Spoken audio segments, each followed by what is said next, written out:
85. Justement, avantages, inconvénients sur ton tableau. Moi, j'ai voulu voir ce que ça donnait en vrai.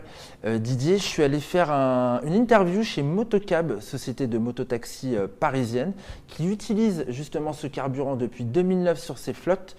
Et du coup, ils ont un recul qui est super intéressant.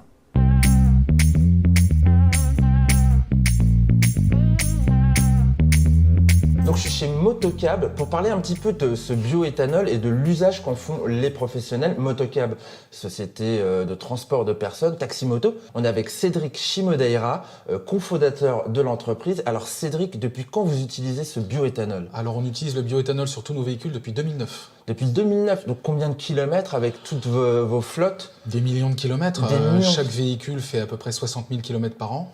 Et on tourne avec une centaine de motos. Une centaine de motos. Des millions et des millions de kilomètres, ouais.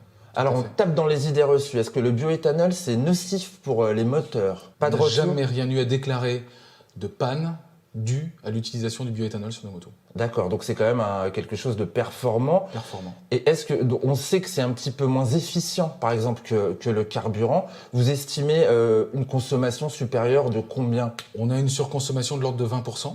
D'accord. Maintenant, le carburant est 2 fois moins cher que le sans-plomb. Donc on y gagne même avec cette surconsommation sur les véhicules. J'ai regardé ce matin 0,63 centimes C'est d'euros.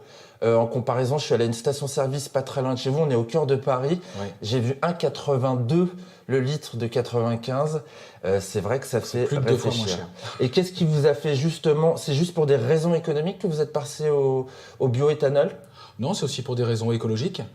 Pour diminuer notre empreinte carbone, on est passé sur ce carburant-là. Il serait plus vert parce qu'il y a seulement 35% de sans-plomb dedans, c'est ça? C'est ça, exactement. D'accord.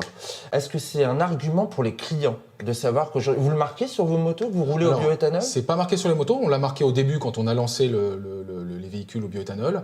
Après, c'est sur notre site internet, donc on communique effectivement sur ce biais-là, ouais, tout à fait. Ça dégage une odeur? Il y a un truc spécial? Absolument ou rien non? du tout. Non, non, on sent pas de maïs quand on se met derrière le véhicule. Voilà, moi c'était. C'est une odeur qui est proche du sans-plomb qu'on peut connaître sur les véhicules. Et est-ce qu'en termes de performance, ça change également quelque chose? Est-ce qu'on a vous roulez avec des Gold essentiellement? Est-ce qu'on trouve justement un petit peu moins de performance? Vu la puissance du véhicule, du 1800, on voit pas vraiment la différence sur ce genre de moto. Ça reste puissant, que ce soit avec du sans-plomb ou du bioéthanol, c'est la même chose. Voilà. D'accord. Et on en trouve partout?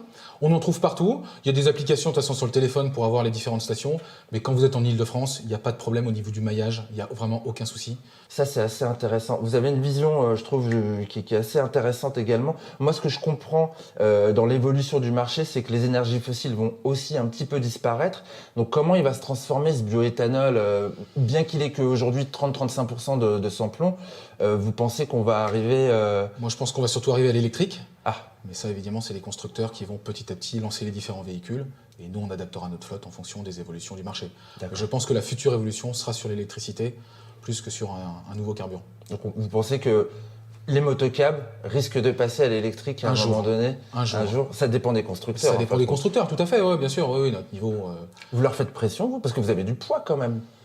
Non, pas particulièrement. Hein. On est la plus grosse société maintenant. Après, on représente une petite partie des équipements.